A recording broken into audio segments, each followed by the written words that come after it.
Bom, tá gravando já, então vamos começar. Essa é a última aula, né, do bloco sobre... A gente diz que é o bloco de RNN, de redes neurais recorrentes, mas a gente acaba falando também de outras arquiteturas que são muito usadas para processamento de linguagem natural, mas também tem outras finalidades, né, outras tarefas associadas, não necessariamente a texto, né? Hoje a gente vai terminar de falar sobre modelos de atenção, em particular a gente vai falar sobre transformers, né? E aí na quinta-feira vocês vão ter a prova... Desculpa. Devo liberar a prova na sexta-feira para vocês fazerem aí durante o final de semana. Vai ser parecido com o esquema que o Renato fez da última vez. Tá? Vou avançar um pouquinho aqui, que é o mesmo deck de slides, né? Então, esse aqui a gente já falou. Vou passar aqui um pouquinho mais para frente. Tem um jeito um pouco mais prático. A gente terminou falando um pouco sobre os modelos de atenção. Desculpa a interrupção. Antes de começar, então, hoje é a última aula desse bloco de RNN e LNP, né? Então, na quinta-feira vai ter outra aula já do... Quinta-feira não vai ter outra aula. Quinta-feira já não tem. Okay. A aula o bloco do Jefferson vai começar na terça-feira que vem. Entendi. Obrigado. Foi bom você ter perguntado, realmente, que eu acabei não avisando. Bom, isso aqui a gente falou... Você ia falar mais alguma coisa? Não, só para confirmar, porque eu acho que ele vai ter acabar uma semana menos do que o planejado, né? Ele, na verdade, o calendário ficou todo empurrado uma semana para frente, né? Então, ele vai ter os dias, mesma quantidade de aulas que eu tinha programado. Entendi. Uhum. Bom, então a ideia hoje é a gente falar sobre as arquiteturas de transportes, né? E talvez a melhor maneira de pensar sobre isso é imaginar que o mecanismo de atenção ele pode ser usado para aumentar o paralelismo, né? Vamos tentar lembrar como é que as RNNs funcionam, né? Tem uma figurinha aqui. Então, aqui tem uma RNN de 2 camadas, né? Tem aqui as palavras na entrada, aí tem a primeira camada oculta e a segunda camada oculta. E elas ficam ligadas dessa forma, né? Então, numa determinada camada oculta aqui, você tem uma entrada e você tem... Desculpa.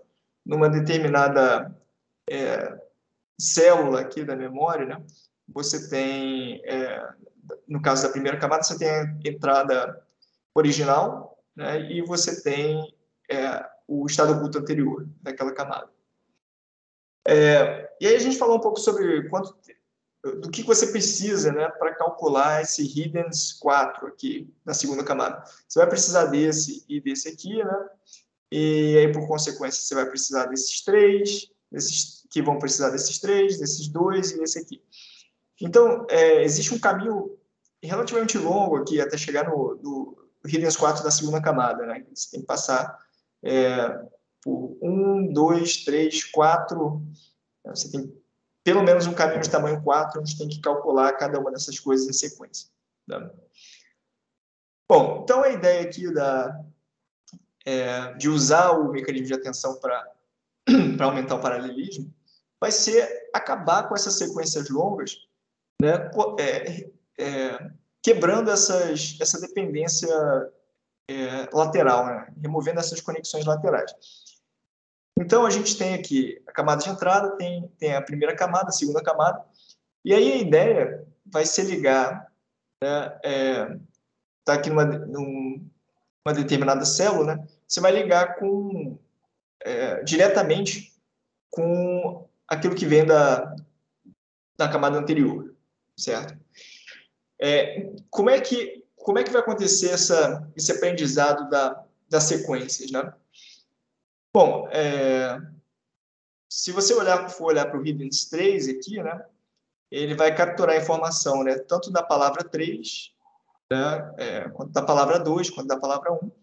E essa dependência aqui em relação ao estado oculto que foi calculado anteriormente, ela vem aqui da camada anterior, né? Então, ao invés de ter essa conexão lateral aqui, né, que obriga o Hiddens 4 a depender de calcular toda a sequência, né, calcular os Hiddens dessa camada aqui para toda a sequência, eu basicamente faço com que o meu caminho, o caminho mais longo, ele dependa simplesmente do número de camadas que eu estou usando, que nesse caso é 2, certo? Então, pensa só aqui, ó, o Hiddens 4, ele vai depender aqui de todo mundo da primeira camada, né?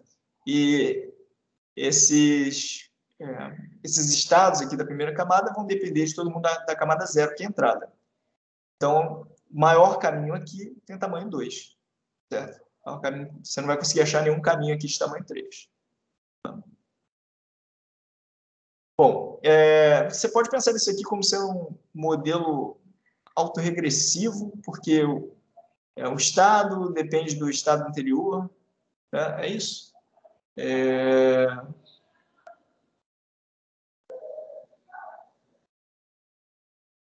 Bom, se fosse essa definição, poderia aplicar também a RNN, né? Mas o que acontece no modelo autorregressivo? Você tem essa função da... tem que revisar essa definição aqui, né? Mas ele chama esse modelo aqui da direita de um modelo autorregressivo profundo, onde as unidades ocultas dependem dos passos anteriores. Ah, sim, entendi. Então, esse cara aqui, né? Essa variável oculta aqui, esse vetor, esse estado oculto, ele vai depender dos estados ocultos da camada anterior, né? E não dos estados ocultos da mesma camada. Tá? Bom, e aí eu já falei a vantagem, né, que o número de operações sequenciais independe do tamanho da sequência. Né? A gente viu que... Então, a gente vai falar desse foi um dos primeiros artigos, né, que saiu propondo essa ideia, né, de usar os mecanismos de atenção para capturar essa informação que é trazida pela sequência. Né? Então, esse artigo aqui, eu acho que tem 34 mil citações, é um negócio assim de outro mundo. E ele propõe uma ideia muito legal, né? Que a ideia que depois deu origem aos Transformers. Bom, a gente viu que os modelos de linguagem, né, lá na primeira aula, né, eles usam contextos de tamanho fixo. Então, a gente olhava, sei lá, para as duas palavras anteriores, ou para as duas palavras anteriores, para as K palavras anteriores e para as K palavras seguintes, para definir um contexto. Né? E a gente fazia isso muito em função de uma limitação do tipo de computação que a gente podia fazer. Né? A gente viu que conforme a gente fosse aumentando o tamanho do contexto, né, tamanho da matriz de pesos que você ia precisar passava a ser maior. Né? Então, por isso o contexto normalmente não era muito grande. O ideal era que o nosso modelo tivesse acesso a todo o histórico, né, em cada camada oculta, certo? Mas por que a gente não fazia isso, né? Porque pensa só no caso de geração da próxima palavra, né? Quando você está gerando a próxima palavra, você só tem acesso àquilo que veio antes, né? Então, por exemplo, vou gerar aqui a primeira palavra, aí para a primeira palavra não tem muito problema, né? Imagina que tem uma saída aqui que corresponde à primeira palavra. A primeira não tem problema porque você não tem nenhuma palavra anterior. Mas aí no caso da segunda palavra, aí você, bom, beleza, no caso, para gerar a segunda palavra, eu vou usar o estado oculto vou usar esses dois estados ocultos aqui da camada anterior. Tá?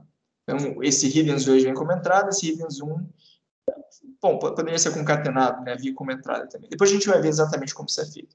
Mas, e aí, então, eu tenho basicamente dois vetores aqui que entram para eu gerar uma saída. Aí aqui, bom, agora eu já tenho 3 vetores. Aqui eu tenho 4 vetores. Tá?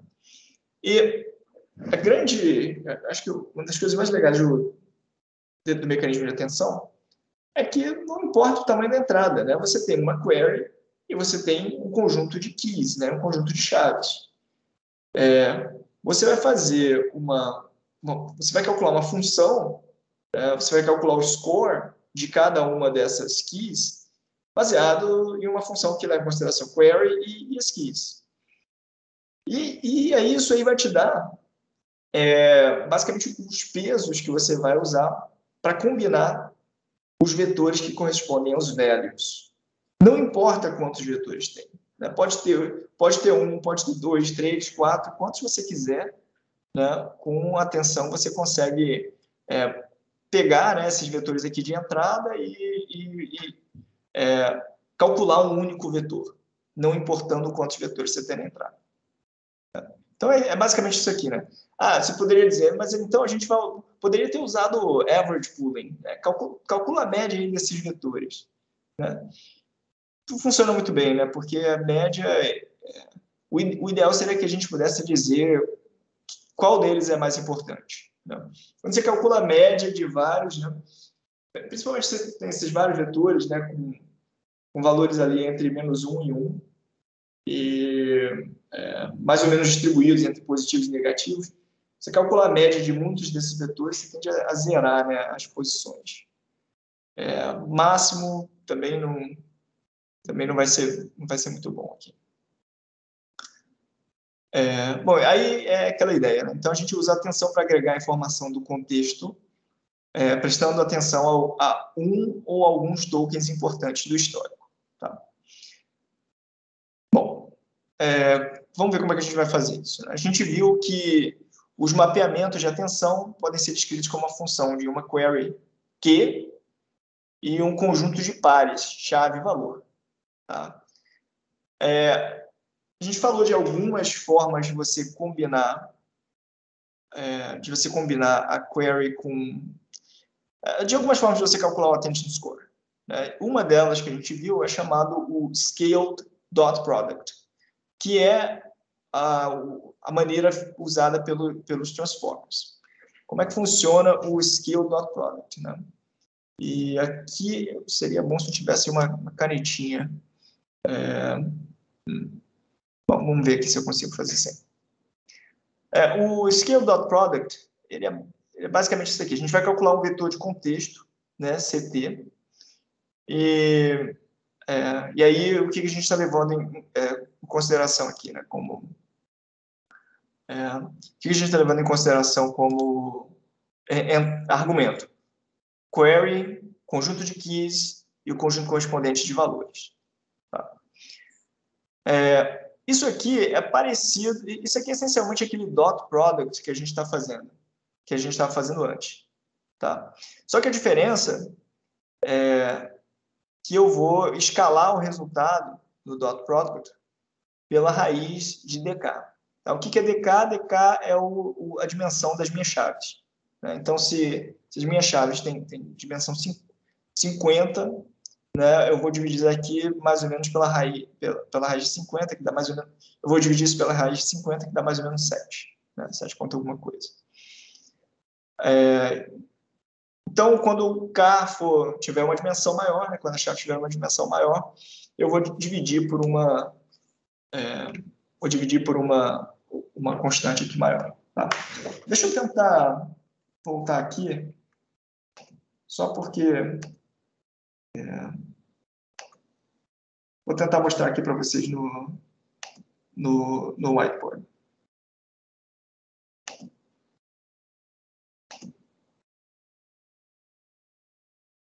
Janela, whiteboard. Tá. Vocês estão vendo já? Já. Sim? Beleza. Então, o vetor de contexto que a gente calculava era basicamente essa função mágica, attention, Q, K e V. Né? Aqui, né, a gente vai usar, sempre que tiver um vetor, vai ser um vetor linha. Tá? Então, o Q... Alguém vai falar alguma coisa?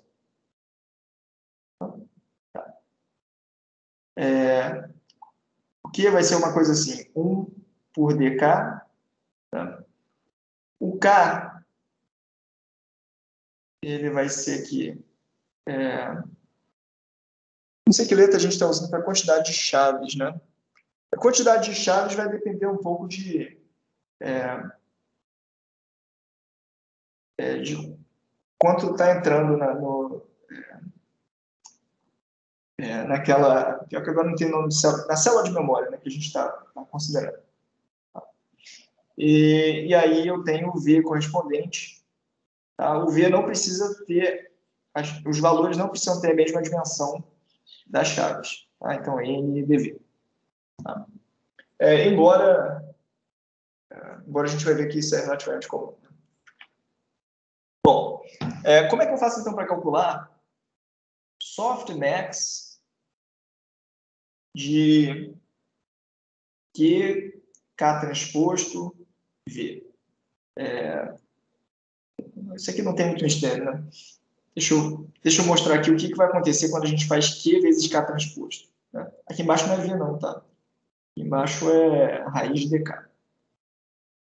Tá?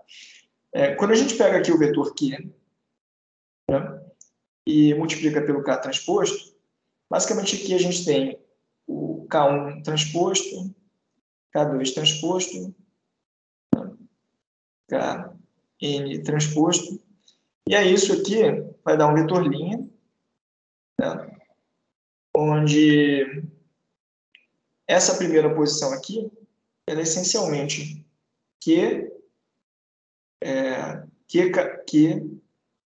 K1 transposto. Tá? Que vai ser o produto interno de Q com K1. Tranquilo? Aí depois que a gente faz esse produto interno, né, a gente vai dividir todo mundo aqui por raiz de dk. Tá? Aí isso aqui vai me dar um outro vetor. O que eu faço com esse vetor? Softmax. Né? Ficou com igual aqui, embora não seja igual, né? Mas, então, vamos fazer assim, né? O que eu faço é multiplicar por 1 sobre raiz de dk. Aí tem um outro vetor aqui, né, que tem os scores. Esse vetor aqui, qual a dimensão desse vetor aqui, gente?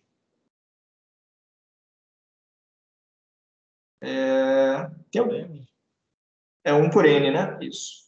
Um score para cada um dos valores lá que a gente tem. Né? Aí a gente faz aqui o softmax desse cara aqui.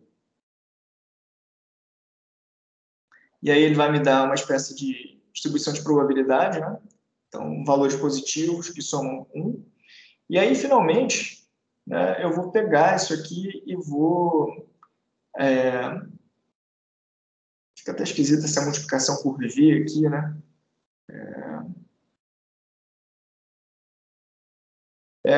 Tá, o que eu quero fazer... Vamos lá. Tem esse vetor V aqui.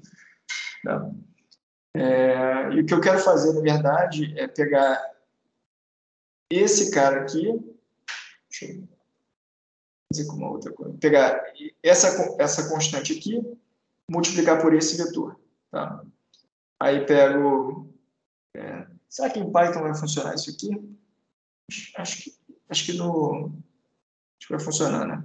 Porque quando a gente for tentar fazer aqui, né, esse aqui é um vetor n, né? E esse aqui, esse aqui vai ser n por dv, né? E aí não, ele vai ter que eu achei que o broadcasting aqui ia resolver, mas gente, não importa, isso é uma questão de implementação.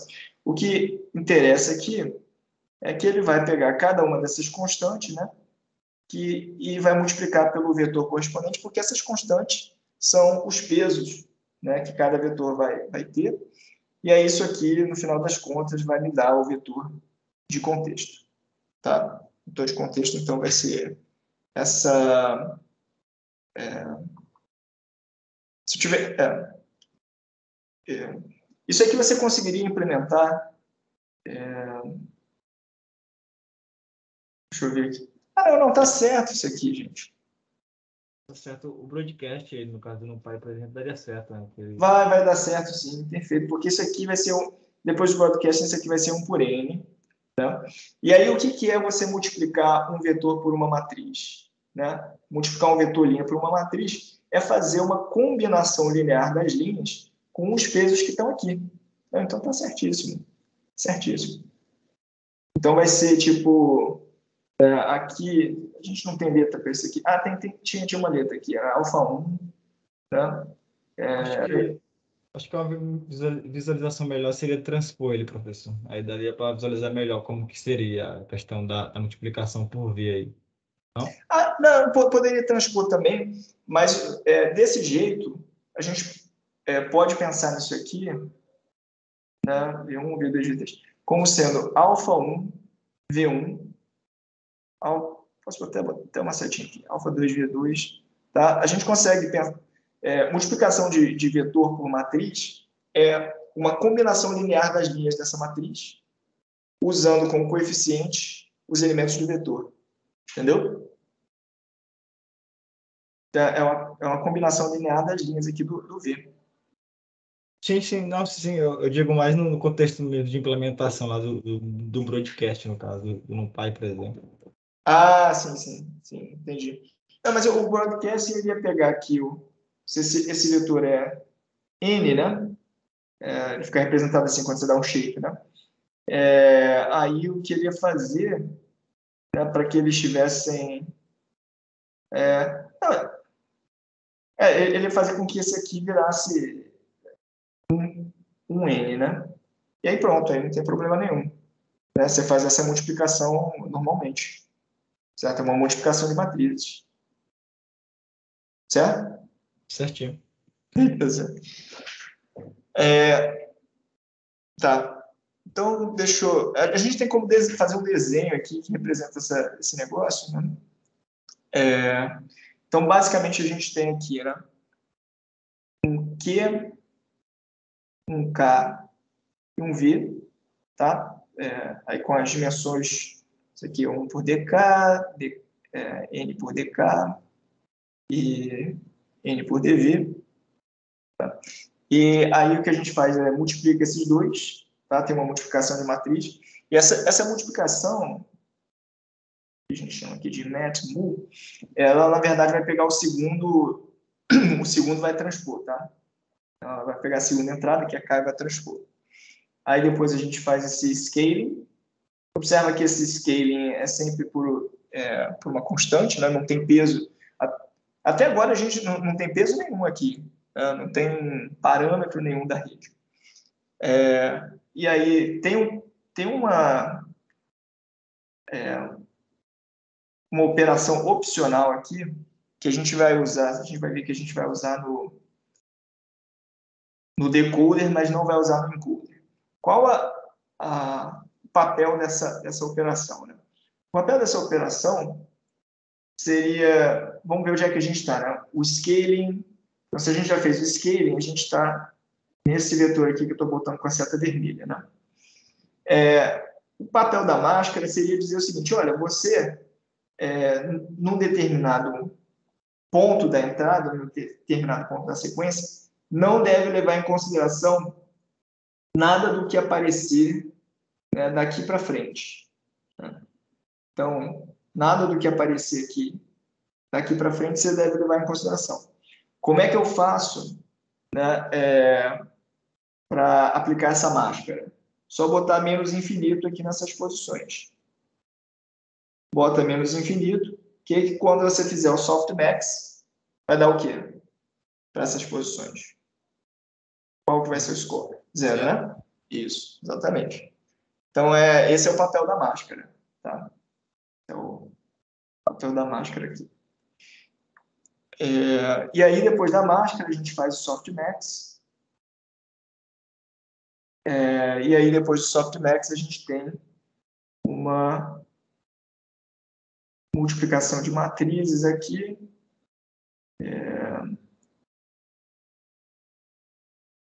E aí, talvez, esse V vai direto lá para cima, então. Tá. Bom, o importante aqui é que não tem nenhum peso nesse módulo aqui de atenção, tá? Então, isso aqui é só... não adiciona parâmetros adicionais à rede. Professor, o resultado ali da multiplicação do softmax com a matriz V está dando a entender que é um escalar, mas não seria um vetor linha? Ele é um vetor linha, você tem razão. Por que você achou que daria um escalar? Por que parece que dá um escalar? Porque está somando os... Ah, não, mas esses aqui são vetores, né? Aqui. Ah, tá. Entendi, tá, entendi. Beleza, tá bom. Legal. Tranquilo. Mas é sempre importante, eu acho, a gente colocar a dimensão aqui do resultado. Então, esse aqui, por exemplo, vai ser 1 dV. Né? Essa, inclusive, é a melhor forma de você detectar erros na sua implementação, é você acompanhar as dimensões das matrizes. Né? Bom, então deixa eu... Vocês conseguem ver as duas telas? Não, né? Eu acho que se eu parar de compartilhar aqui esse aqui... Vocês voltaram a ver o slide? Ainda não. Não? Então, vou ter que fazer aqui.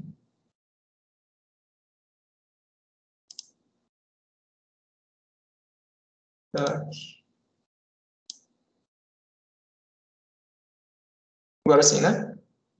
Sim. Beleza. Então, vamos ver aqui. Esse aqui foi o que eu desenhei, né? Os modelos... Agora, então, vamos começar a falar de transformers, né?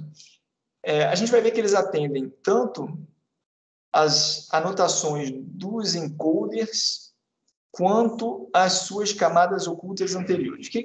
Isso aqui parece um negócio meio críptico, né? Os modelos transformers eles vão ter encoder e decoder. Né? E aí a gente vai ver que os decoders, talvez deve ser escrito isso aqui, os decoders eles vão receber essas anotações. As anotações são os pares chave-valor. Né?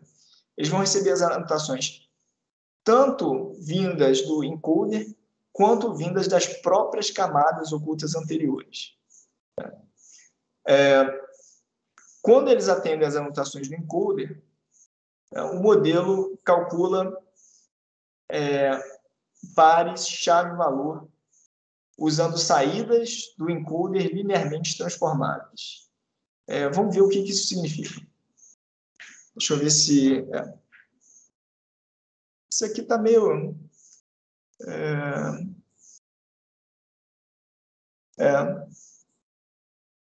Isso aqui não... Bom, então vamos lá. A gente tem um encoder que está sendo representado aqui embaixo. Tá? Então, você pode imaginar que esse encoder tem múltiplas camadas. E aí as camadas, claro, elas começam com... A entrada das camadas são as palavras, né, da sequência. E ele vai passar por uma série de camadas do encoder, até que no final, na última camada, ele vai gerar esses pares chave-valor aqui. Tá? Eu falei que essa representação aqui não está muito boa, porque está parecendo que a gente está pegando direto, né, da palavra de entrada e gerando os pares chave-valor. Quando, na verdade, isso aqui é como se fosse esses Ks e Vs, é como se estivessem vindo da última camada do encoder. Tá? E aí a gente tem um decoder, né, em uma determinada camada do decoder, a gente vai receber como entrada, né, a gente vai receber como entrada, né, a gente vai receber as anotações vindas da última camada do encoder. Tá? Então, essa aqui é a última do encoder. Aí estão vindo aqui os Ks e Vs os casos eu estou usando aqui a linha sólida para montar essa matriz K, né? E a linha pontilhada para montar essa matriz V. Tá? E aí, o estado oculto, hidden 1, vai ser usado para determinar o query. Isso aqui, gente, é muito parecido com o que a gente viu na aula passada, onde a gente tinha... eles estavam como se fosse uma disposição horizontal. Tinha um encoder, tinha um decoder, e aí, para calcular uma determinada saída do decoder, determinado estado oculto do decoder, eu ia olhar para tudo que estava vindo da primeira camada, da primeira camada lá do encoder, né, para todos os estados ocultos do encoder. Então, é basicamente isso que ele está fazendo. Né? Aí, o que tem? Ele diz aqui, né? Vai usar pares chave-valor. Desculpa. O modelo calcula pares chave-valor usando saídas do encoder linearmente transformadas. Você pode pensar que cada encoder ele vai gerar um estado oculto H1, né? Esse aqui é H1, H2, H3, H4. E aí a gente vai usar uma matriz, né, de pesos para transformar esse H1 em K1 e outra matriz para transformar em V1. Né? Então a gente tem duas matrizes aqui, né, e essas mesmas duas matrizes são usadas aqui para transformar em K e V, etc. Tá? Depois eu vou mostrar no whiteboard isso aqui com calma, tá? Além disso, além de prestar atenção, né, além de atender os estados ocultos do encoder, a gente vai atender os próprios estados ocultos que vêm da camada anterior do decoder. Né? Esse mecanismo é conhecido como self-attention. Tá? No self-attention, a gente vai gerar o Q, K e V a partir de transformações lineares do mesmo vetor. Tá? Vamos ver como é que a gente vai fazer isso.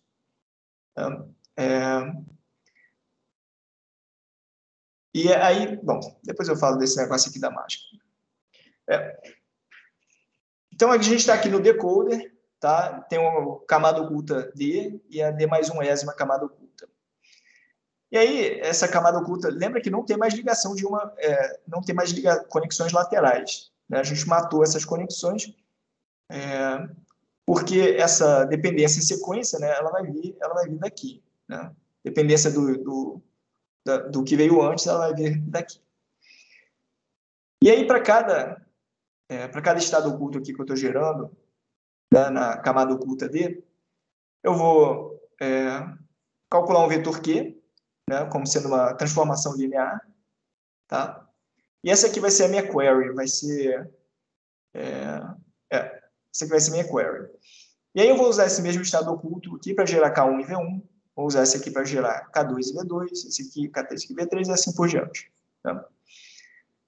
E aí, o que eu vou fazer aqui, né, nesse ponto aqui? Tá?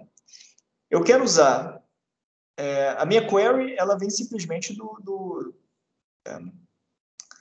ela vem da camada oculta anterior, da mesma posição que a gente está agora.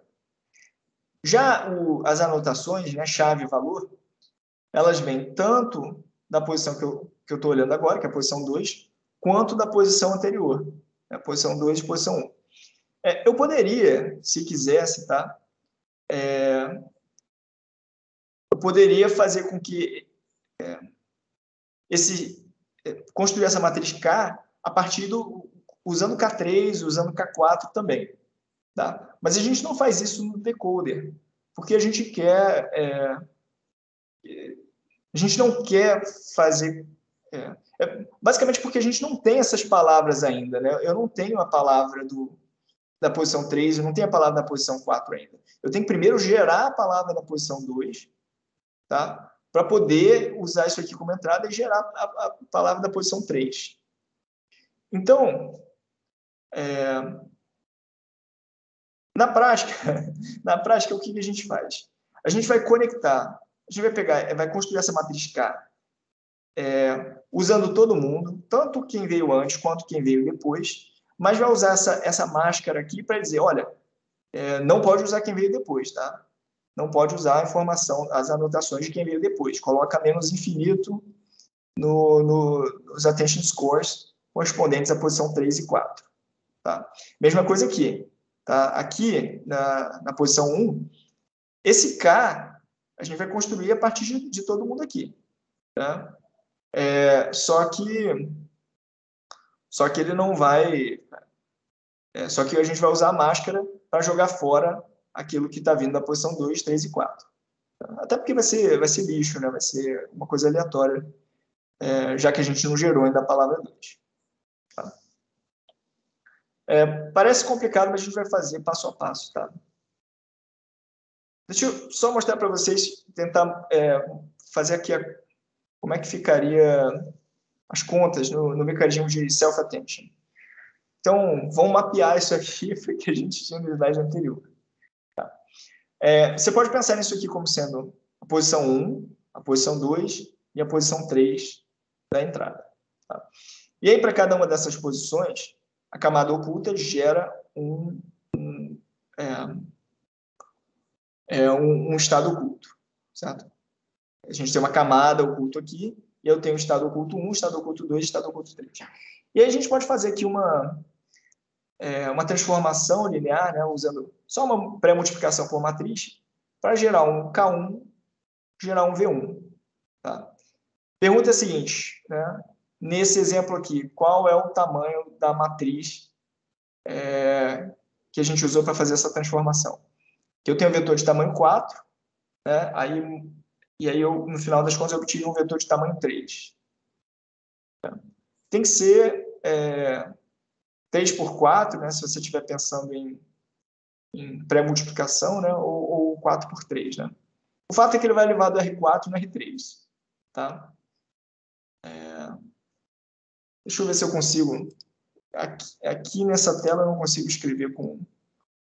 isso aqui vai ser como se fosse o hidden 1, né? E aí eu estou multiplicando aqui por W...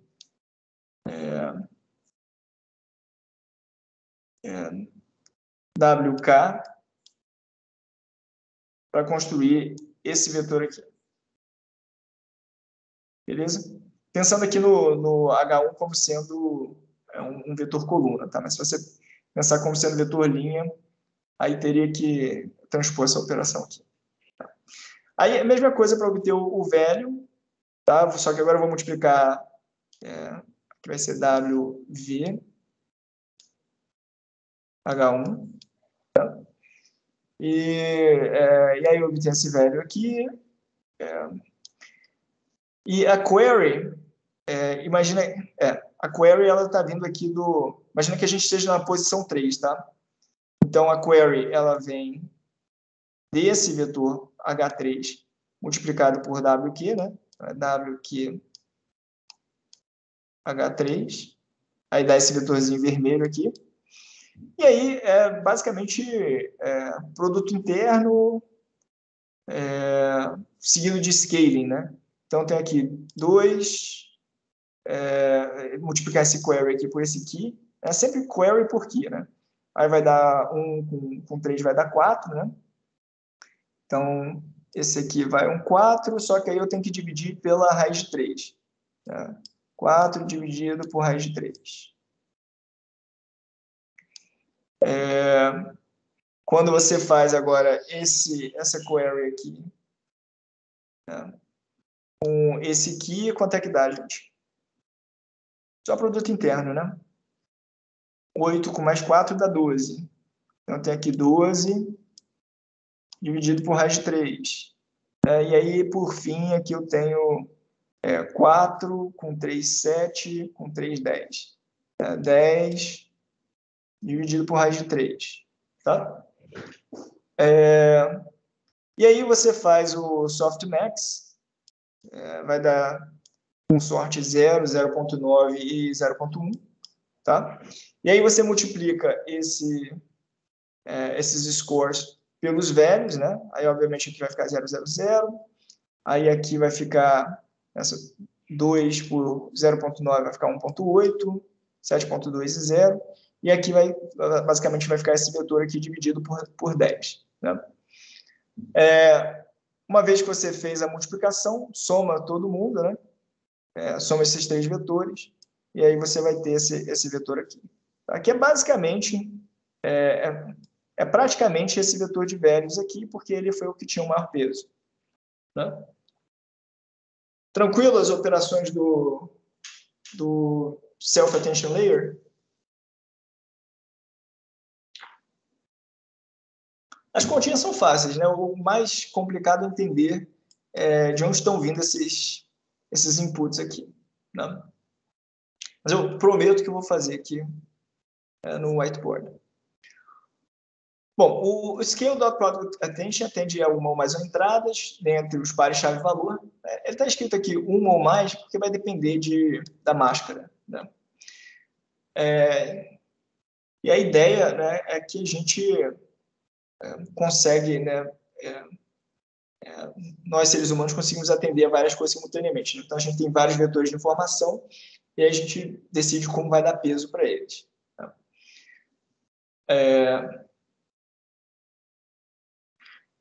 Na verdade, né, o que eu queria introduzir aqui era a ideia de multi-head attention. Tá? E essa ideia, deixa eu ver aqui se é isso mesmo. Isso. A ideia de multi-head attention é o seguinte: a gente tem um vetor de contexto, mas eu posso querer calcular vários vetores de contexto. Tá? Pode ser que um dos mecanismos de atenção, né, um dos mecanismos de atenção vai extrair informações semânticas, né, do texto, a outra vai extrair informações sintáticas. Né? E não é que a gente consiga forçar isso, né, mas eu posso usar, eu posso fazer basicamente isso aqui, né, que a gente fez, múltiplas vezes, usando variações da matriz do vetor Q, da matriz K e da matriz V.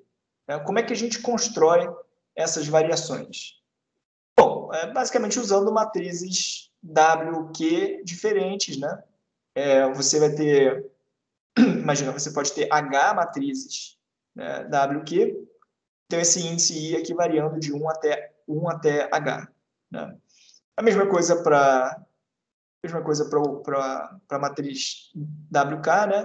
E a mesma coisa para a matriz WI. Né?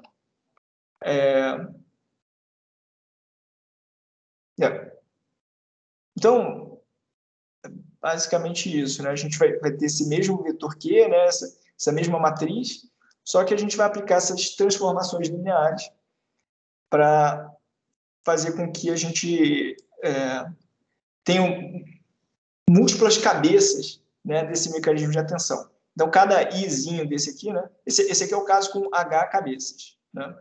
Então, cada izinho desse aqui, ele vai me gerar um vetor de contexto, tá? Que eu vou, no final das contas, concatenar. E aí, obviamente, para essa coisa não explodir, né, de tamanho, eu tenho que...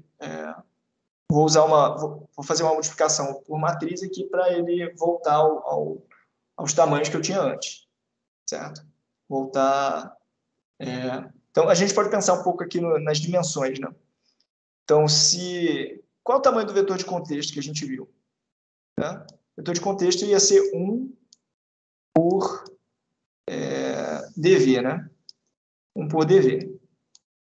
Então, se eu concatenar esses H vetores de contexto, qual vai ser o tamanho dele? Quantos elementos ele vai ter? HDV, né? Então, é 1 por H... Estou escrevendo com o mouse aqui, gente. 1 por HDV, tá? E aí, se eu quiser gerar uma saída que tenha tamanho DV, né? Essa minha matriz WO aqui, ela tem que ser HDV por DV. Horrível aqui, mas a ideia é essa. Tá? Ela vai basicamente comprimir eles de novo. E aí, visualmente, né, é representado assim. Você tem essas matrizes que estão entrando aqui, tá? Esses lineares aqui, né, essas camadas lineares são basicamente os WIs, né, WIV, WIK e WIQ. Aí a gente tem o mecanismo de atenção sendo representado aqui, né? É como se a gente estivesse rodando esses H de maneira completamente paralela, e aí, no final das contas, esses H aqui são concatenados, e aí tem uma camada linear aqui, WO, né, no final. Tranquilo? Mais ou menos, né?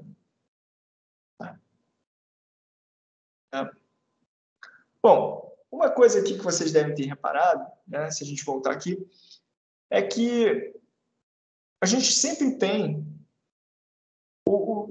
as mesmas matrizes, né, WQ, WK, WK e WV, independente da posição em que a palavra aparece.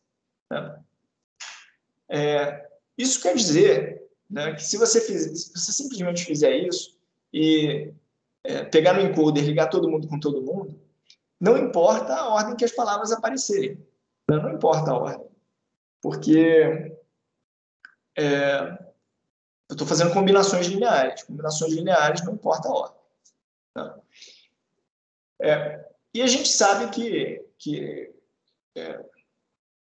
a sequência importa. Se você tem um texto, né, a sequência em que as palavras aparecem pode fazer com que o sentido mude, né? Na verdade, dá sentido àquela frase. Então, para levar em consideração, para a gente dizer, né, em que posição aparece cada entrada, normalmente é usado esse encoding posicional. Tá? O que é o encoding posicional? Encoding posicional é como se fosse... Aqui eu coloquei concatenar, né, mas ele pode ser adicionar, ou ele pode ser concatenar, ou pode ser adicionar também. Tá? No mecanismo original, a gente ia somar um vetor de encoding posicional aos vetores originais. E esse encoding posicional que ele traz justamente informação a respeito das posições em que os embeddings da entrada apareceram. Como é que ele é calculado, né? Eu basicamente vou construir esse vetor aqui, tá? Para cada uma das posições da minha entrada. Né? Então, se a sua frase tem 10 palavras, então o POS aqui, POS, vai variar de 1 até 10, né? de 0 até 9, no caso. Tá? E aí, esse vetor, ele vai ter a mesma dimensão do embedding, tá? DM, mesma dimensão do embedding. Então, se você está usando embedding de 300 coordenadas, esse vetor PE vai ter 300 coordenadas também. E aí, para as posições pares dele, a gente vai preencher fazendo a posição, né, a própria posição, dividido por DM. Então, isso aqui vai dar um valor entre 0 e 1. Né? Isso aqui vai ser o expoente de 10.000. Esse aqui é o padrão, né? O padrão é 10.000. E aí a gente vai pegar esse número, tá? E vai dividir pelo seno daquela posição, tá? Parece um pouco complicado, eu posso depois tentar fazer no whiteboard, mas a ideia é que esse 10.000 aqui, né? A ideia é que, na verdade, esse termo pelo qual a gente está dividindo, ele vai dar a frequência, né? Com que as minhas ondas senoidais elas vão ser usadas na criação desse vetor. Tá? E aí, para as posições ímpares, eu vou usar o cosseno. Tá? Então, qual que é a ideia aqui, né, desse negócio aparentemente arbitrário? Né? A ideia aqui é que eu quero gerar uma espécie de assinatura, né, que eu possa somar aos embeddings de entrada E essa assinatura ela pode ser usada para aprender a que posição corresponde, né, aquele embedding, né, que eu tô recebendo. Tá? Então, sempre que aparecer um embedding na posição pós, eu vou somar o mesmo vetor a ele. Vou somar esse mesmo vetor PE a ele. Então, ele vai, quando estiver treinando a rede, né, quando estiver treinando o meu modelo, ele vai aprender que é essa palavra aqui que aparece com essa assinatura aqui. Né? E quando for usar isso em tempo de teste, né, para fazer em tempo de execução, para fazer previsões, eu vou pegar a sequência de entrada e eu vou também somar esse encoding posicional. Né? E aí ele vai entender, não, então essa palavra aqui apareceu na posição tal. Né? O mais óbvio, a gente poderia, talvez você esteja pensando assim, pô, mas esse negócio aí é tão complicado, por que simplesmente não coloca 0, 1, 2, 3, 4, né? Sei lá, se a sequência tem tamanho 100, bota aí de 0 até 99. Né? Isso não funciona muito bem com redes neurais. Você não pode ter... em geral, você quer manter os números, os números entre 0 e 1 em valores absolutos, e você quer ter um balanço bom entre entre números negativos e números positivos. Tá? Então, o seno e o cosseno dá para você isso praticamente de graça. Né? São valores entre menos 1 e 1, e eles ficam ali mais ou menos... se você pegar aqui uma entrada aleatória, né? Vai te dar positivo 50% das vezes, né, na média. Bom, esses embeddings finais de entrada, né, então, são a soma do embedding, o embedding que você está aprendendo, né, um embedding treinável com encoding posicional. Tá? Existem outras formas de fazer isso, concatenando, formas mais sofisticadas que são usadas com imagens, mas para o BERT, por exemplo, é isso aqui que é usado. Tá? Bom, vamos ver então como é que a gente faz. Vamos tentar juntar isso tudo, tá? Os encodings posicionais com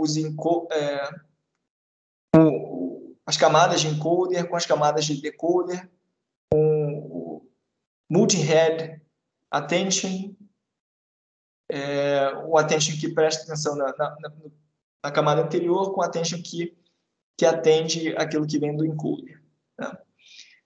Tem essa representação aqui que aparece lá no paper e que eu demorei assim horas, né, a primeira vez que eu olhei para conseguir entender o que estava acontecendo.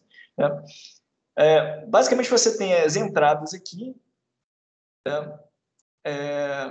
Tá, deixa eu colocar aqui o texto. Né? Então, ele é um encoder, essa parte aqui é um encoder e a parte da direita é o decoder. Tá? Desse ponto de vista, ele é similar aos RNNs anteriores. A diferença principal, como eu já falei antes, é que as conexões recorrentes, né, aquelas conexões laterais, são substituídas por módulos de atenção. O modelo Transformer ele vai usar 9 camadas de self-attention empilhadas. 9 não, desculpa. N camadas, não sei o que eu falei 9. N camadas de self-attention empilhadas. Então, tem N aqui e N aqui também no decoder. Tá?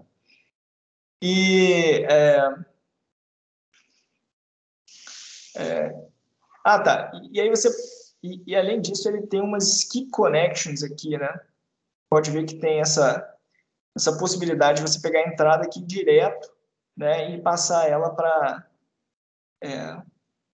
frente. Então, a gente combina o que vem daqui com o que vem do multi-head attention. Né? Então, tem essas skip connections aqui praticamente em todos os lugares aqui. Tá? Bom, beleza. Isso aqui, esse bloquinho cinza, ele se repete N vezes, tá? Mas apenas no último, no Nésimo bloco, que você tem as saídas entrando aqui no decoder, tá nas camadas do decoder. No decoder, você também tem esse bloco aqui que se repete N vezes, tá? São N camadas aqui no decoder. E essas entradas aqui, gente, isso aqui é complicado. Essas entradas aqui, ou as saídas, né, do encoder, elas vão para cada uma dessas N, né, camadas do decoder. Vou tentar abrir um pouco essa arquitetura aqui no whiteboard. Tá? Vamos abrir ela aqui.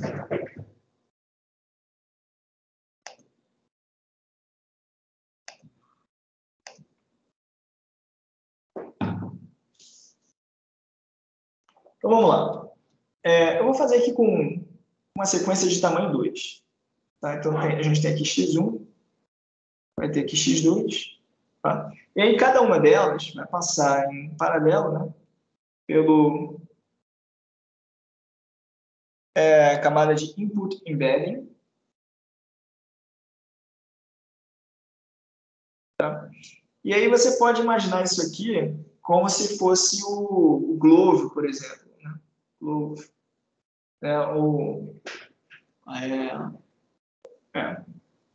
Ou poderia ser um outro aqui também. E aí, depois que a gente obtém essas representações compactas, né, a gente vai somar essas representações o positional encoding. Tá? Então, o positional encoding normalmente é representado com esse negócio que parece aqui parece o yin yang. E, na verdade, tem essa forma aqui, eu acho que por causa das ondas, né, seno e cosseno. Tá.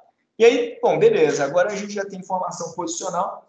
Observa que você vai fazer a mesma coisa aqui com esse aqui, né? Você vai calcular o positional encoding para ele. Tá? Tá aqui o desenhozinho de novo aqui repetido. Né?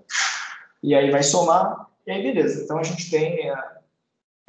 mesmo que a palavra seja repetida, tá? x1 e x2, a representação que está saindo aqui é diferente, porque tem o positional encoding. Então, beleza. E aí? E aí, a gente vai ter esse multi-head attention. A primeira coisa é essa. Você vai pegar esse encoding aqui e vai basicamente repetir ele 3 vezes, né? Ele vai aparecer aqui como chave, né? como query, como chave, como valor. Tá? E a gente vai fazer uma coisa semelhante com esse outro aqui. Deixa eu tentar fazer menorzinho, porque senão não vai dar espaço. Então, tem aqui. Tem a query, que vai aqui, continua indo para frente, né? Deixa assim. E aí, aqui a gente vai fazer a mesma coisa. Tá? Então, tem aqui Q1, K1 e V1, Q2, K2 e V2. E aí, vai ter o multi-head attention aqui, né, que é aquele com aquelas várias paralelas aqui. Né? Deixa eu botar ele aqui. Assim. Tá? A gente faz a mesma coisa com o outro, tá? O mesmo multi-head attention. Aí a grande pergunta é o seguinte, né? Quem é que vai entrar em cada um desses multi-head attentions? Olha, a gente pode fazer assim, ó, no primeiro a gente liga o Q1, né? No segundo aqui a gente liga o Q2, e aí eu posso ligar aqui o K1, né? E vou ligar aqui o V1. Em termos de implementação, a gente vai ligar também, né, aqui o K2 e o V2. Em termos de implementação, a gente faz isso. Só que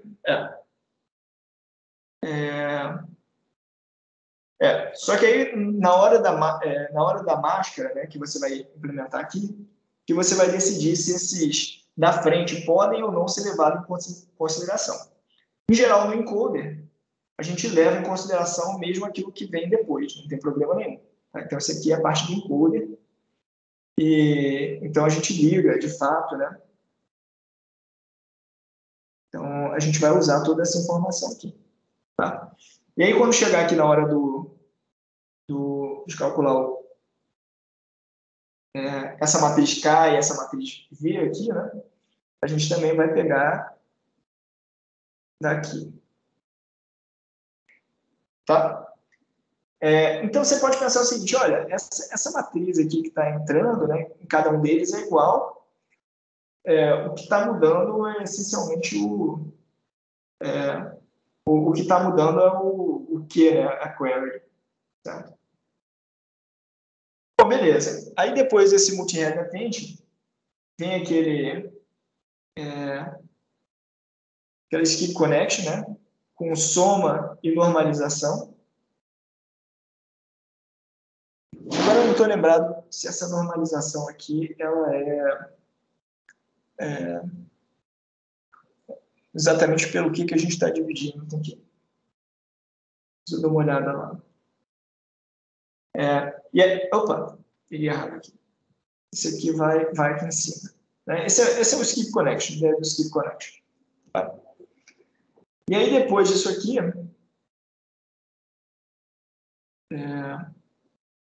isso aqui ainda é uma camada, hein, gente?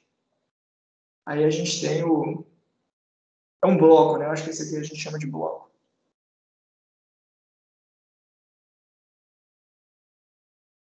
Aí a gente tem aqui uma rede feed forward.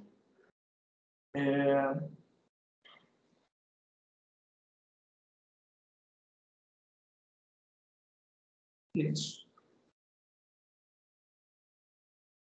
E aí de novo, uma espécie de skip connection aqui. Tá? Então, isso aqui, né, basicamente aqui a gente tem o vetor de contexto saindo, né, o vetor de contexto que eu acho que a gente chamou de CO ali no slide, deixa eu ver onde é que está. Acho que não tinha um nome, não. Mas, enfim, o vetor de contexto para a posição 1. Né? E aí esse vetor de contexto ele passa por uma redezinha aqui antes de gerar a saída desse bloco. Essa aqui é a saída desse bloco. E aqui a gente está fazendo a mesma coisa com o outro. Tá? Então tem add norm, aí tem aqui um outro feed forward. Tá? Eu estou desenhando esses dois simplesmente porque a gente está fazendo isso aqui em paralelo para cada entrada da sequência. Tá? Mas é a mesma rede. Tá? Mesma rede. E aí, você pode pensar nisso aqui como sendo um bloco. Isso aqui como sendo o mesmo bloco duplicado. Deixa eu ver se eu consigo arrastar isso aqui um pouquinho para baixo, que não vai dar espaço.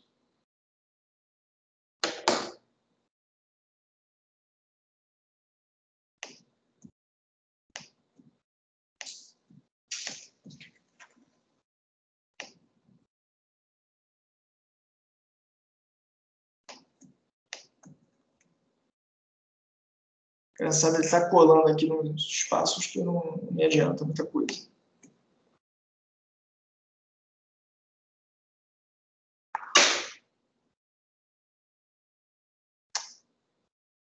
Bom, deixa eu ver aqui se eu descer mais.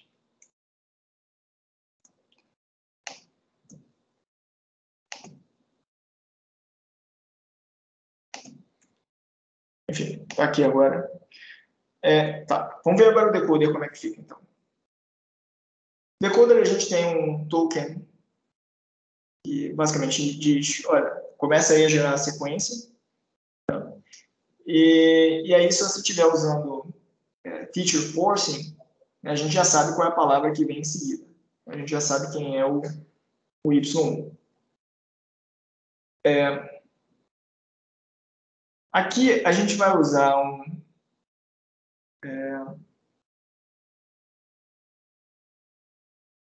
um embedding para saída, que pode ser o Globo também, tá? E aí, depois que a gente tem essa representação densa, eu vou pegar aqui meu positional encoding para poder gerar, simplesmente somar esse vetor aqui ao vetor que está vindo de lá, do output embedding. Beleza, aí aqui como é que fica? Essa aqui é bem parecido com o encoder, só um pouquinho mais complicado. Então a gente tem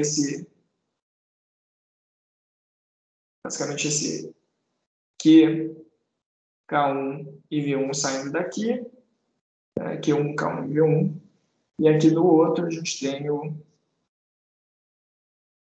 Q2, K2 e V2. Beleza, tá aqui. Mesma coisa, masked multi-head attention.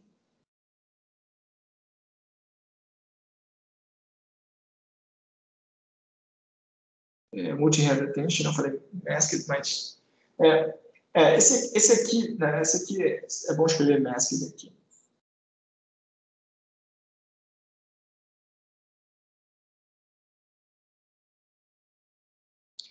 Por que eu faço questão de escrever masked?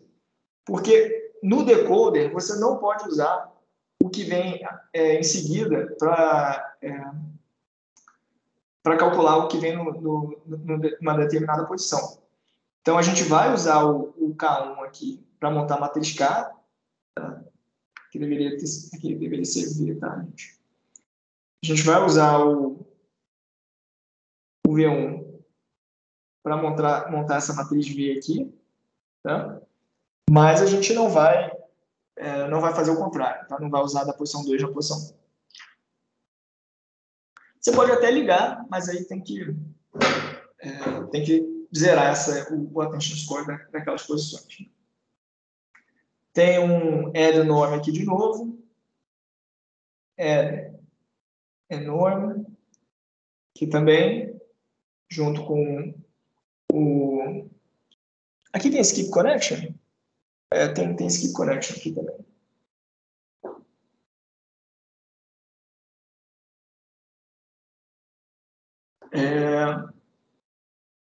E aí depois, agora aqui, essa parte aqui, você pode pensar como sendo o self-attention.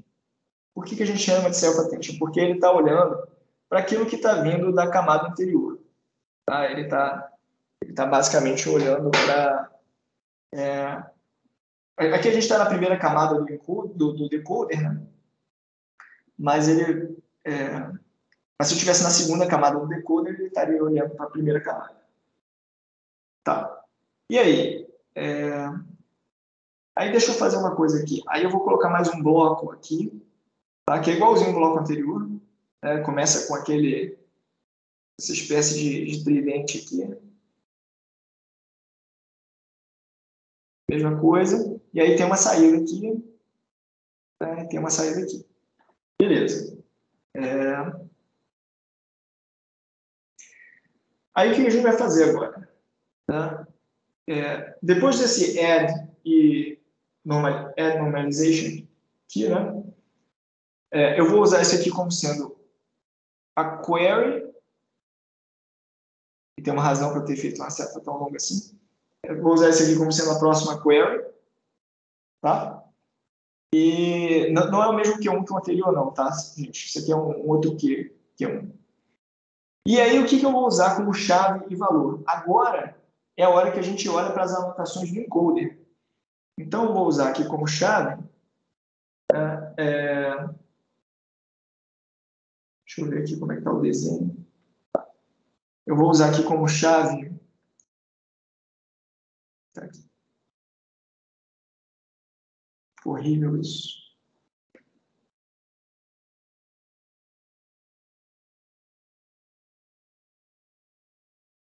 Deixa eu tentar melhorar um pouquinho.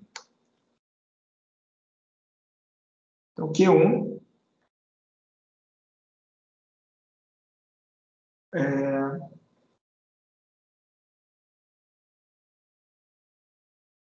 Isso aqui Isso aqui ele vai tanto como K quanto como V. É K1. Eu vou só colocar os... Vou fazer assim. Vou colocar o Q como sendo preto. Tá? Então, Q é esse aqui. Eu tenho um outro Q aqui, que vai entrar no multi-head attention. Tem um outro aqui que vai entrar no multi-head attention. E aí eu tenho esse azul aqui, que eu posso pensar como sendo as chaves. Na prática é o mesmo vetor, né? Chave e valor. Tá? E esse outro que eu vou botar aqui de verde.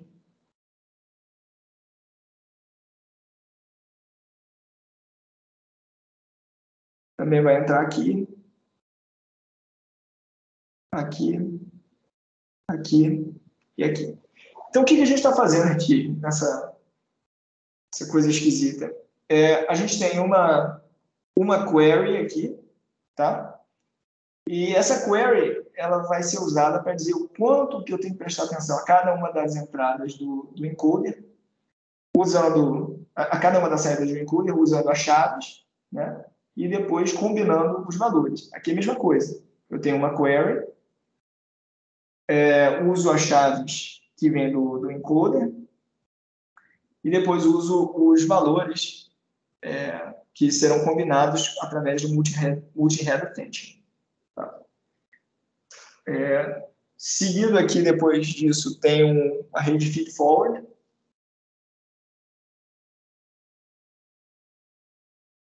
Feed-forward. Sempre com o add and normalization. Add and norm.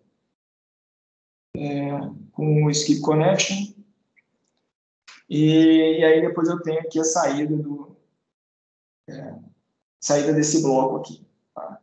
Aqui é a mesma coisa. Tac, tac.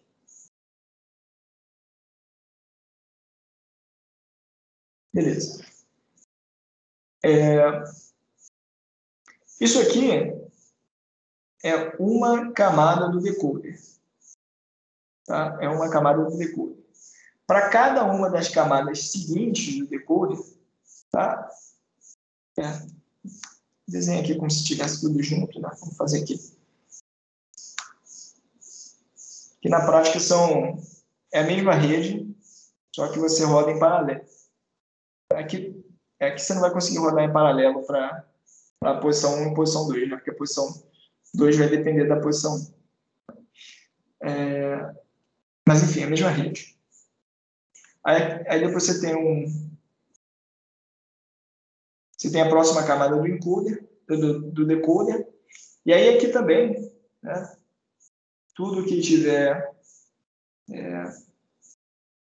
sido calculado aqui vai ser usado naquele multi-head attention lá. É a mesma coisa esse azul aqui.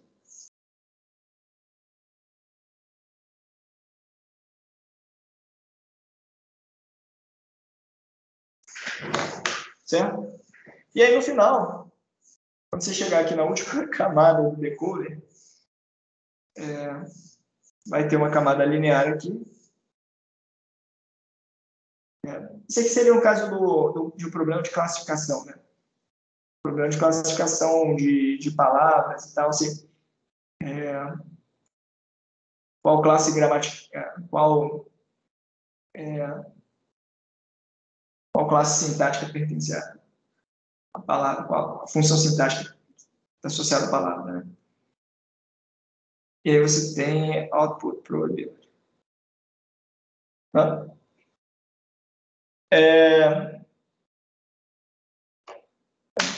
É isso aqui, é um pequeno monstro, né? Pessoal, alguma dúvida de como é que estão ligadas essas coisas aqui?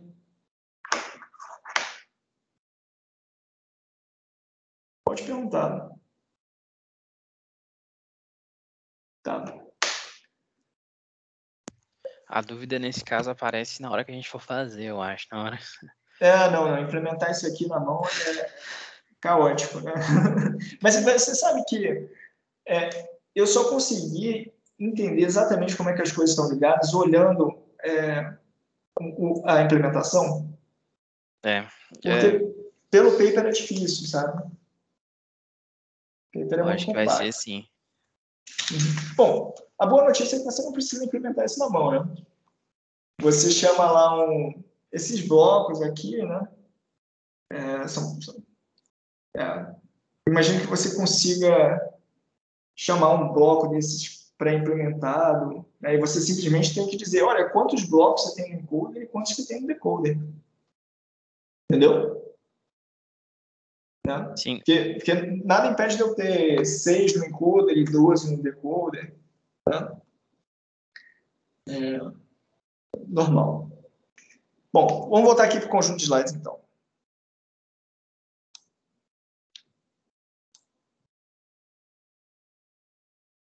Beleza, acho que foi.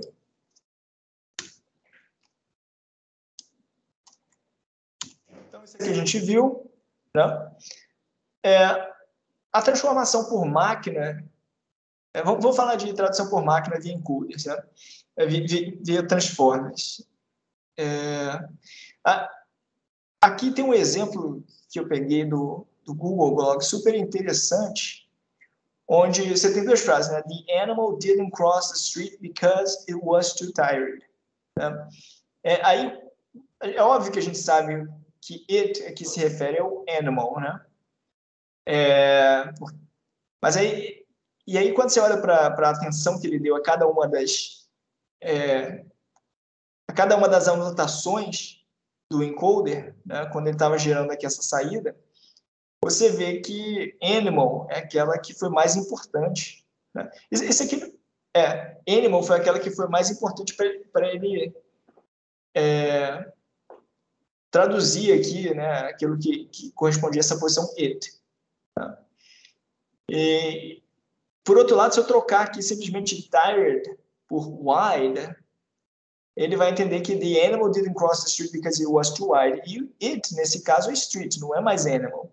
Poderia ser animal, it, né, em outro contexto, poderia ser animal, mas nesse contexto aqui, como tinha wide, né, ele sabe que tem que traduzir como a rua, né, porque a rua era muito, muito larga. Né? Então, isso aqui é interessante, né, como é que você...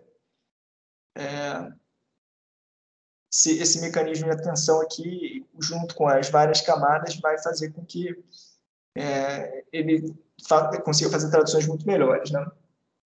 Eu não sei se vocês estão lembrados, se vocês perceberam isso, mas até 2016, a tradução, o Google Translate era uma porcaria. Né? Você jogava lá um texto em português, e aí você via pela tradução, claramente era um negócio assim, meio mal feito, meio...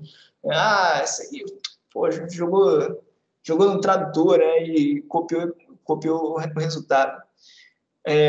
Mas em 2016 teve uma mudança drástica, né, onde eles passaram a usar transformers, né, para fazer essas traduções. Foi isso, eles passaram a usar. E realmente mudou assim, da água para o vinho. Né? Bom, falar rapidamente aqui de complexidade computacional. A impressão que dá quando a gente olha esses transformers, né, que eles são... Bom, eles são redes muito grandes, né? Você tem muitos pesos para você treinar e tal.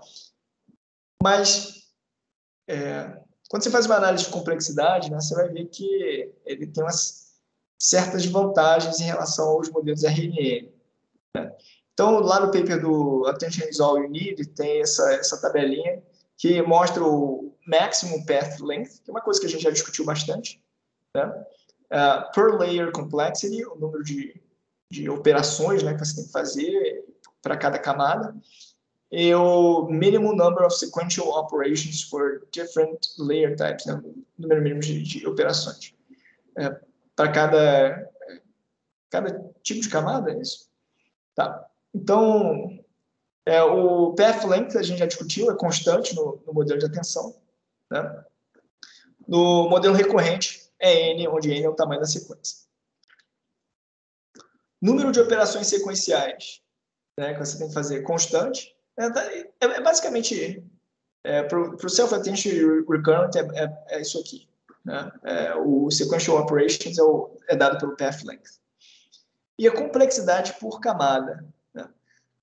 No self-attention, como a gente está multiplicando não, como a gente está considerando todas as combinações, né, de uma sequência de tamanho n com a sequência de tamanho n que vem da camada anterior, aí aparece esse n ao quadrado aqui. Né? Mas as operações em si, elas são lineares no tamanho do embedding. Né? A gente está fazendo aqui são dot products, são produtos internos. Né? Então, daí tem esse n ao quadrado vezes d, onde n é o tamanho da sequência e d é o tamanho do embedding. Já na camada, na rede recorrente, o que acontece? A gente vai fazer uma multiplicação quando você atualiza o estado H, né? Pensa que o estado H tem dimensão D. Você vai precisar multiplicar esse H por aquela matriz que a gente chamou de WHH, né? Que leva do mundo do H no mundo do H. Essa matriz WHH, ela é gigante. Ela é gigante. Se você tiver um embedding de tamanho 1000, né, ela vai ser uma matriz com 1 milhão de pesos. Ela vai ser 1000 por 1000. Né? Então, por outro lado, a gente não tem que fazer conta de todo mundo com todo mundo. Né? A gente vai fazer, numa determinada camada, né, eu tenho que fazer N atualizações do estado oculto. Né? Uma para cada posição da sequência. Então, tenho N vezes D ao quadrado. A pergunta é a seguinte. Pensa na complexidade por camada. Qual que é pior? N ao quadrado vezes D ou N vezes D ao quadrado?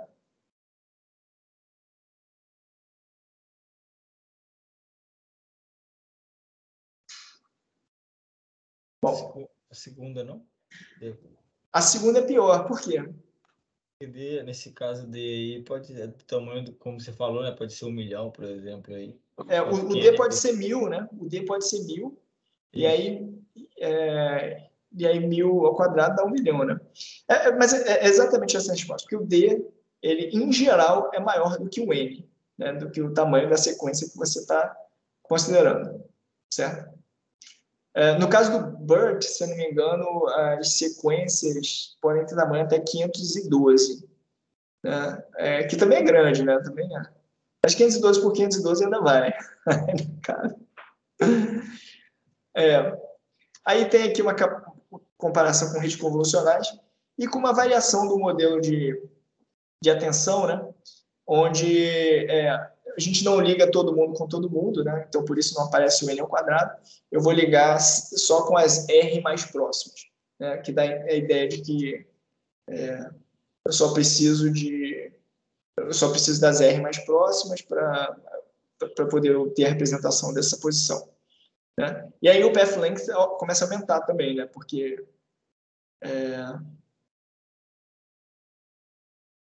por que ele começa a aumentar?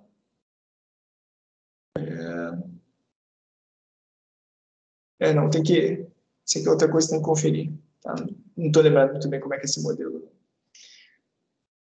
Bom, para a gente fechar aqui nos próximos 15 minutinhos, eu vou falar um pouco sobre como é que essas coisas são usadas, como é que você treina, né, um transformer. Transformer, né, eles são são essa família de modelos, né, que é principalmente baseada em self-attention, né, em mecanismos self-attention.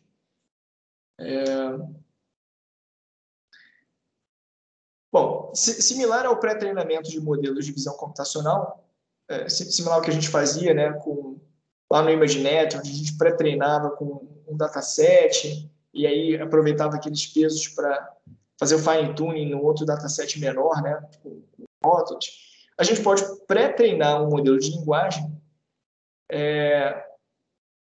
com outras tarefas de NLP. Então, você tem uma tarefa, que é aquela tarefa que você está interessado, e você consegue pegar um corpus, né, pode ser um corpus não rotulado, um corpus muito grande, um corpus de 60 bilhões de palavras, e você treinar, por exemplo, para fazer predição de uma palavra que você mascara ali, né? Então, tem lá a frase, você apaga aquela palavra, e aí você diz para ele, não, tenta acertar a palavra que aparece aqui. Né? Então, você pode usar isso para fazer essa previsão. Desculpa. Você pode pré-treinar com tarefas do tipo predição de texto ou classificação de texto. O texto pertence a um autor, ou o texto pertence a um determinado tópico, né? Em geral, são rótulos assim, mais fáceis de serem omitidos, né? E aí você treina isso aqui com 12 blocos, por exemplo. E aí, uma vez pré-treinado, você vai fazer o fine-tuning em uma determinada tarefa. Agora eu quero fazer classificação de análise de sentimento aqui, né? Ou determinar se um texto é empático ou não. Né? Então, você vai ter um dataset bem rasinho, né? E aí as entradas são do tipo começo de frase, né, start, fim de frase, e aí, desculpa, a frase em si, e aí o token para dizer, ok, terminei a frase, pode começar a extrair. Né? E aí você vai colocar aqui o transformer, que vai gerar uma saída linear no final, e depois você usa um softmax para poder retornar a classificação. Entailment quer dizer se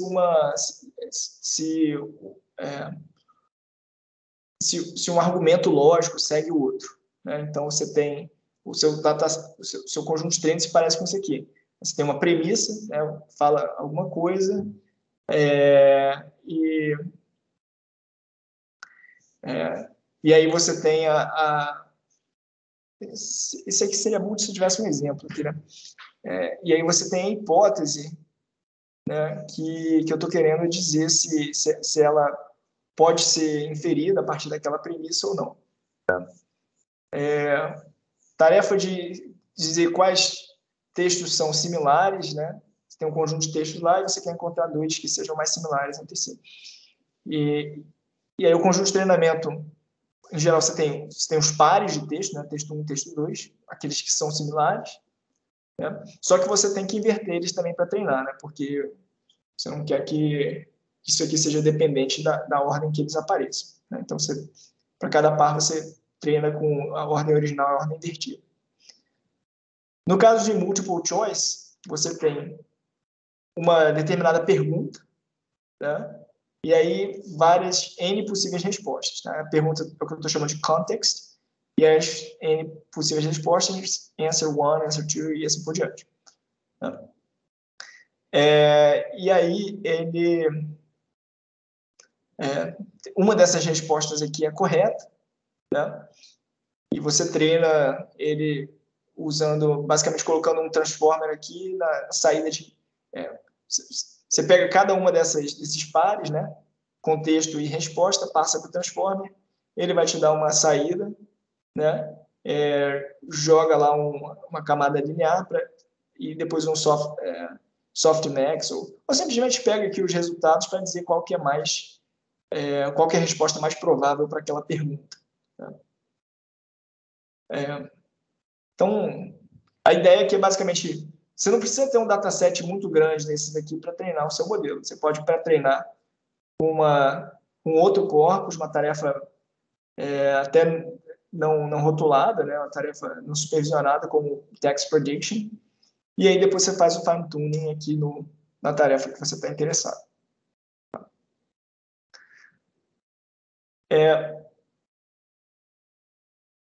Bom, uma coisa interessante aqui, né, é que como eles...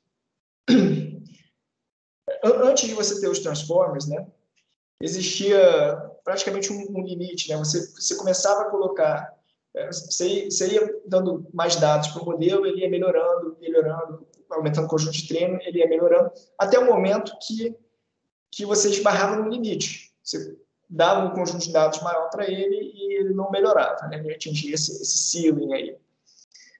Com esses transformers, né, eles conseguiram basicamente elevar, né, essa barreira, né, onde você continua dando dados para o modelo e ele continua melhorando, né? Então você quebra essa barreira. E aí consegue treinar modelos que são incríveis, né, que nem o GPT-2 e agora o GPT-3, né? Então você consegue usar esses modelos para completar, né, um determinado contexto dado como entrada. Aí tem esse exemplo aqui que é fantástico, né? Uma pessoa que vai lá e escreve, né? In a shocking finding, scientists discovered a herd of unicorns living in a remote, previously unexplored valley in the Andes Mountains. Even more surprising to the researchers was the fact that the unicorns spoke perfect English. E aí, o modelo continua a história, né? The scientists named the population after the distinctive horn Ovid's unicorn. These four-horned silver-white unicorns were previously unknown to science. É claro que não é perfeito, né? Porque se é four-horned, né? Se tem 4 chifres, não é um unicórnio. Mas é impressionante, assim. Você fala, alguém poderia ter escrito essa história, né? Bom, falar um pouco agora dos problemas, né? Os transformers eles são relativamente lentos para você gerar sequências, né? E isso acontece basicamente porque, se por um lado você consegue paralelizar o encoder, né, com essas ligações de todo mundo para todo mundo, né, no decoder você já não consegue, porque você precisa gerar aqui a primeira palavra it, né, para você fornecer como entrada para a segunda posição do decoder, né, e it is raining. Então, precisa passar, né, por todos esses blocos aqui do decoder, né, antes de que você possa gerar a próxima palavra. Isso aqui não é um problema em tempo de treinamento, porque você pode fazer teacher forcing, né? Então, você consegue, antes de gerar a saída, né? Na verdade, você ignora as saídas do decoder, você está sempre dizendo para ele, né, sempre fornecendo como entrada, qual seria a saída correta do anterior, né? E isso, em tempo de treinamento, a gente já sabe, né? Eu tenho aqui a frase, né, a frase traduzida, e você simplesmente coloca essa frase traduzida, né, shiftada para a direita, né, como as entradas do decoder. Tá? Então, em tempo de treinamento, isso não é importante. Só para falar um pouquinho aqui da arquitetura do decoder, né? Do BERT, que é uma arquitetura que usa esses mecanismos, né? Um exemplo de arquitetura que usa esse mecanismo de atenção. Existem arquiteturas um pouco mais enxutas que geram resultados quase tão bons quanto o BERT. Tá? O Distilbert é uma delas. Bom, como é que você pode usar, né, o BERT? Pega aqui uma frase, né? Você treina ele para... Você pode treinar ele para fazer classificação de spam, por exemplo. Né? Você pega o título lá dos e-mails que você recebe, né? Help Prince Mayuko transfer huge inheritance. Claramente um esquema aqui. Você passa para o BERT, ele vai gerar uma representação para esse texto. Tá? No final das contas, você pode pegar a saída lá do... aqui a gente só está usando o encoder, tá? A gente só está usando o encoder do BERT. Ele vai gerar uma representação para esse texto, que é aquilo que está saindo na última camada lá do encoder. Aí você vai falar, mas o encoder está gerando aí várias saídas, uma para cada posição. No caso do BERT, em geral, a gente pega a posição 0. Pega a posição 0 da última saída do encoder e aí passa isso para o classificador, que tem que dizer se é spam ou não. E aí a gente simplesmente treina o classificador. Você não precisa treinar o BERT de novo. Né? Pega lá o BERT com os pesos pré-treinados, gera uma representação para a entrada, né, usando ele, e aí treina só o seu classificador. Né? Vai funcionar Em geral, isso funciona muito bem, tá? A arquitetura tem duas, né? Se você olhar para o encoder, tem uma que tem 12 blocos, o BERT Base, e tem o BERT Large, que tem 24 blocos. E, se eu não me engano, os blocos, inclusive, têm uma dimensão oculta maior, a dimensão do embedding é maior. Tá? Isso aqui eu cheguei a falar, né? Tá aqui a figurinha, né? Você tem é isso aqui, né? Você tem a frase, né? A entrada pode ter tamanho até 512. O que a gente faz quando a entrada tem tamanho maior que 512? O mais simples é você quebrar, né, o seu texto em entradas tamanho 512. E tem algumas técnicas para fazer isso, né? Você pode fazer um stride de 512, né? Então, as primeiras 512, depois a seguinte. Ou você pode fazer com com overlap, tá? Eu acho que tem um artigo que compara essas coisas. Acho que na prática não faz muita diferença, então sem overlap você acaba tendo um custo menor, né?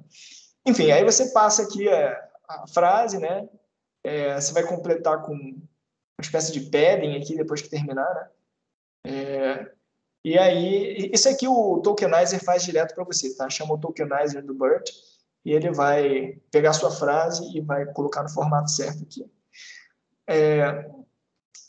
E aí isso aqui vai gerar, né, na saída do encoder, 512 estados ocultos. Você pega o primeiro estado oculto e aí usa isso como sendo a representação do seu texto aqui para o classifier. Tá? Bom, é isso que eu tinha para falar sobre os transformers. Vamos recapitular aqui o que a gente viu nesse módulo, que é o módulo 4. Né? Falamos sobre modelos de linguagem e depois a gente viu como é que os modelos N-grama, né, podem ser usados para construir modelos de linguagem. Vimos que eles tinham as limitações, como, por exemplo, o espaço que você precisava para armazená-los, né, essas matrizes muito esparsas e tal. Frases não vistas, né, era sempre um problema.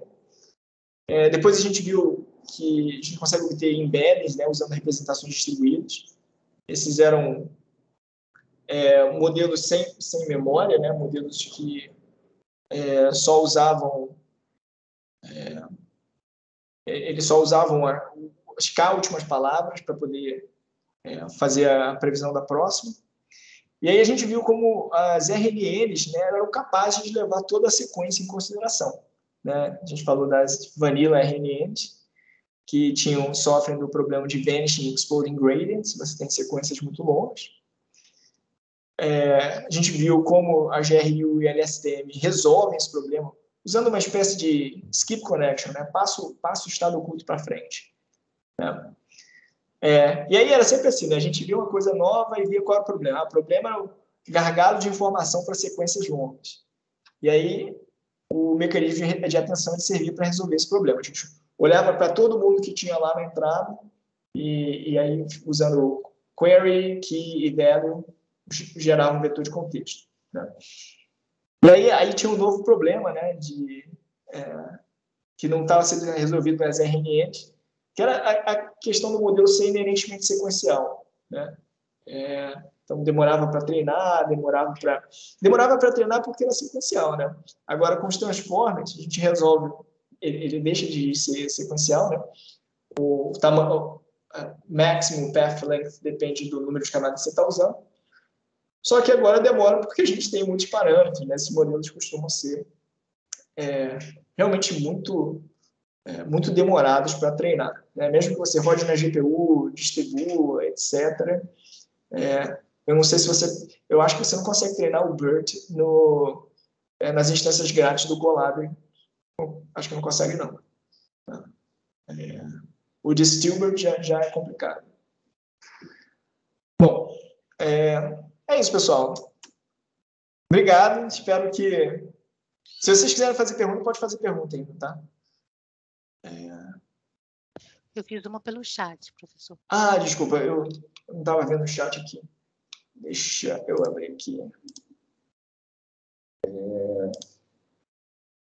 Cristiane, como os transformers poderiam ser aplicados para extrair causalidade. Né? A causalidade, vamos pensar aqui, né? Causalidade talvez seja naquele sentido que a gente viu da premissa e da... Não estou conseguindo voltar aqui. Da premissa e da hipótese, né?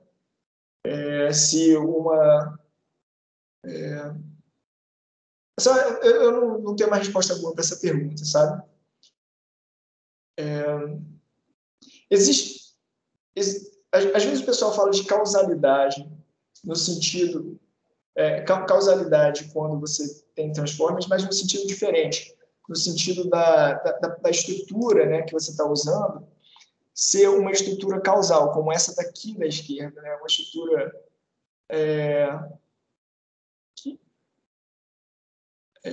como é que eu vou dizer? Onde aquilo que você vê num determinado instante de tempo, ele só pode levar em consideração o passado, né? Mas eu estou entendendo que não é bem isso que você está perguntando. Né? Não é sobre essa estrutura causal que eles falam aqui. Não. Então, nesse caso, eu não tenho uma resposta boa, Cristiane. Eu tenho bastante interesse em causalidade, mas não conheço uma maneira de se fazer isso usando transformers, não. Tá bom, tudo bem. Obrigada. Tá bom? Mas é excelente pergunta. Tem uma mão levantada aqui. Samuel, pode falar, Samuel.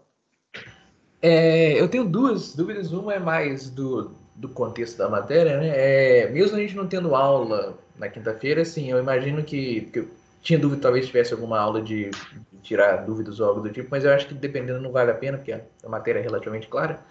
Mas, tipo, se a gente tiver alguma dúvida, refazendo lista, relendo os slides, eu acho que a gente pode se comunicar pelo Moodle tranquilo, né? Com certeza, com certeza. É isso? Vou dizer qual é a forma mais fácil assim, de eu ver, né? Pode me mandar mensagem pelo Teams, eu acho que é melhor. Ok, beleza. E matéria, dúvida mesmo da aula agora, aproveitando que você já está até no slide que eu tive essa visão aí. Perfeito. Tipo, eu não sei se tem muita relação, mas veio na cabeça assim. Essa questão de você conectar a camada toda para outra, ela meio que parece aquela camada fully connected, né? Ela parece fully connected, sim. Só que aí a diferença aí é que você tá meio que você tem o mecanismo de atenção, imagino que a ativação não é exatamente igual, né? Tem uma questão ali do dot product, do scale dot product, e você também tem uma noção, acho que o tamanho aí ele é menos estabelecido, né? O número de Isso. conexões que você vai fazer é maior. Então, eu até me lembrei daquela questão, daquela prova que você prova que o Multilayer Perceptron, né, o que tem depois Softmax, a versão lá que tem a curva bonitinha, ele consegue aproximar qualquer função. Então, isso daí me lembrou essa questão. Vocês têm uma relação em si mesmo. Eu ia perguntar se tem uma relação na forma que funciona. Certo. Assim, a relação do fully connected, a meu ver, é o seguinte, né? Você tem essas entradas, né, que vêm da camada anterior, né? Só que essas entradas aqui, na verdade, são vetores, né? Então, assim, normalmente quando a gente desenha lá o Multilayer Perceptron, a gente está pensando em cada unidadezinha daquela como sendo um escalar, né? E aí esses escalares, de uma certa forma, eles vão ser concatenados e vão formar um único vetor, né? Então, a gente tem lá no MLP, a gente vai ter basicamente a multiplicação desse vetor por uma matriz, né? Aqui a gente tem vários vetores, né? Um vetor para cada uma dessas posições.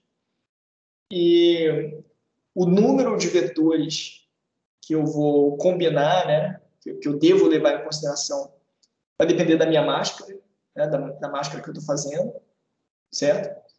E no final das contas, o que eu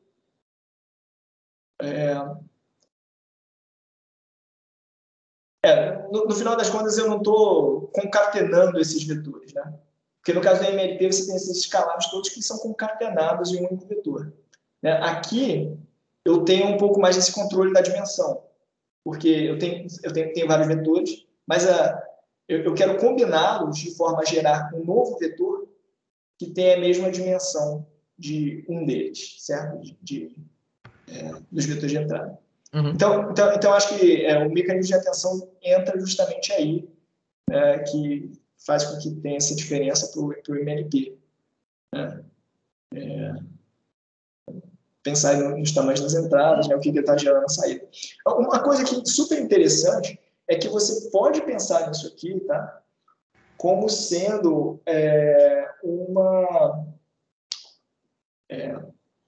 como cada palavra aqui, né, cada palavra aqui da sua entrada, como sendo um vértice num grafo totalmente conectado. Uhum. Certo?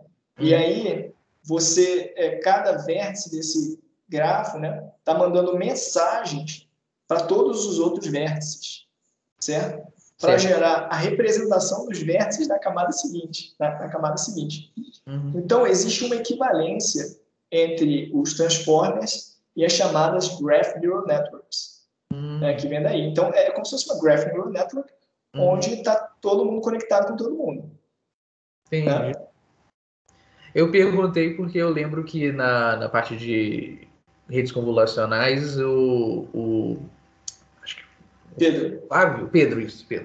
O Pedro tinha comparado, né, a questão de você pode considerar uma camada fully connected como se fosse uma camada convolucional com filtro do tamanho 1. Então essas relações entre os diferentes modos é uma coisa que eu achei interessante. Não, é verdade, é legal mesmo. Valeu. Beleza, obrigado você de maneira geral pelas perguntas e pela atenção. Eu sei que às vezes essas derivações das arquiteturas no papel são meio assim, difíceis de acompanhar, meio tediosas, na verdade. É mais difícil você visualizar o todo. Acaba reassistindo a aula, a dúvida vem depois também. Essa aula provavelmente eu vou compreender completamente, depois eu assisto umas 2 vezes, mas por isso que eu perguntei da questão da dúvida, que eu acho que essa forma de comunicação assíncrona eles ajuda quando a dúvida não vem na aula. Com certeza. Então tá ótimo. Tá bom? Gente, obrigado. Quando eu mando uma mensagem para vocês quando estiver preparado e liberado a prova. Tá bom? Mas a princípio vai ser tipo sexta, né? A princípio vai ser sexta e eu não lembro se Renato deixou até final de domingo. Eu vou ver com ele qual foi o prazo. Você sabe dizer? Foi até segunda-feira à noite. Até segunda-feira à noite. Eu devo fazer a mesma coisa que ele. E não vai ter tempo máximo ou vai ter tempo máximo? O dele tinha tempo máximo ou não? Não. Acho que os últimos 2 não teve. É? Só um deles que botou tempo máximo, acho. Só o Flávio. Acho Entendi. Tá, eu devo seguir o que o Renato fez. Ok, tá bom? Obrigado. E também deve ser mais ou menos assim de marcar alguma coisa nesse sentido, ou vai ter... Isso, não, deve ser múltipla escolha. Uhum. Tá bom? Ok, então, muito obrigada, professor. Beleza, obrigado a vocês, pessoal. Até Obrigado, mais. professor. Até mais. Obrigado. Abraço. Até mais.